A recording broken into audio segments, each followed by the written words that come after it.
Voici une vidéo particulière sur l'euro-dollar. Donc je vous l'avais promis hier, j'ai eu des petits soucis techniques et maintenant ils sont résolus. Donc je vais pouvoir vous faire l'analyse de l'euro-dollar. Alors, quelque chose qui doit vous frapper, c'est cette mèche ici, c'est pas une mèche, cette bougie qui qui coupe de part en part à la fois la MM10 et la MM20. Donc, de ce fait de s'affranchir de ces deux moyennes mobiles, on a un potentiel de hausse pouvant nous tirer jusqu'à 1,3788. Alors, qu'est-ce que c'est qui m'encourage à aller dans ce sens-là? Tout simplement parce que regardez, au niveau de la MACD, on a croisé et on commence à avoir son premier histogramme positif. Le stochastique laisse suffisamment de marge pour y arriver. Donc, on est quand même assez loin de la zone de surachat. On s'est appuyé, regardez bien, ici on voit une longue consolidation sur le MA100, c'est la bande noire que vous voyez ici. Donc voilà pourquoi on a ce rebond-là.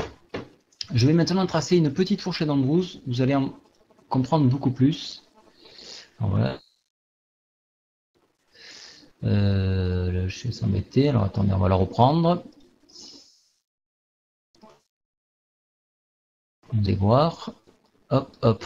Regardez donc cette fourchette d'Ambrose, nous sommes sur le point de casser par le haut, donc celle-ci. Si toutefois nous venons à la casser, nous pouvons, disons que nous augmentons nos chances d'atteindre ce palier-là. En revanche, un échec à ce niveau-là nous ramènerait sur la M20 à 1,3645. Alors, il faut savoir que en Europe, on a deux soucis. On a à la fois l'Allemagne qui peut tenir jusqu'à 1,45, qui pourra supporter un euro fort, mais, à contrario, nous avons l'Italie, nous avons le Portugal, nous avons l'Espagne, la France également, qui ne peuvent pas supporter un euro aussi fort. Donc, il n'y a pas 40 solutions. L'Allemagne interviendra avec l'ensemble de l'Europe lorsqu'on s'approchera de ce palier dangereux. Pour l'instant, on a toujours ce potentiel de hausse. Alors, ce potentiel de hausse est assez naissant. On l'a retrouvé, alors, si on fait des comparatifs, hein, en termes graphiques, attention. Hein. En termes graphiques, on se retrouve dans une configuration lorsqu'on était à 1,27. Voilà, on était monté à 1,34.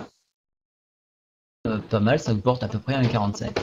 Si je regarde maintenant en hebdomadaire, donc on retrouve la fourchette journalière, potentiel. Ici, nous sommes juste à un croisement donc des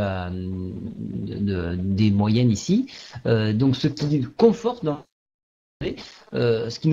dans l'idée qu'on peut effectivement passer ce barrage de la fourchette d'Ambrose, du haut de la fourchette d'Ambrose, et pourquoi pas rallier la Bollinger à 1,38-37 en hebdomadaire. Je vous mets en garde, regardez, attention, la Bollinger est en train de se contracter. Une contraction de la Bollinger peut indiquer un retour violent de la volatilité. Donc, on a beaucoup d'ingrédients. Regardez, donc on a traversé de part en part la 20 et la 10. Donc, on a un potentiel de hausse qui est présent. Donc, voilà donc ce qu'il fallait révéler donc sur l'euro-dollar. Je voulais vous en avertir hier soir parce que justement il y avait des dépassements et malheureusement je n'ai pas pu vous avertir à temps et donc vous avez loupé cette mèche, un petit retour. Alors pour parler technique, ici on était en train d'avoir un pigeon dans son nid et là on est en train de le casser, donc c'est une envolée, donc attention, faites très attention. Voilà, je vous souhaite à tous une bonne visualisation de cette vidéo.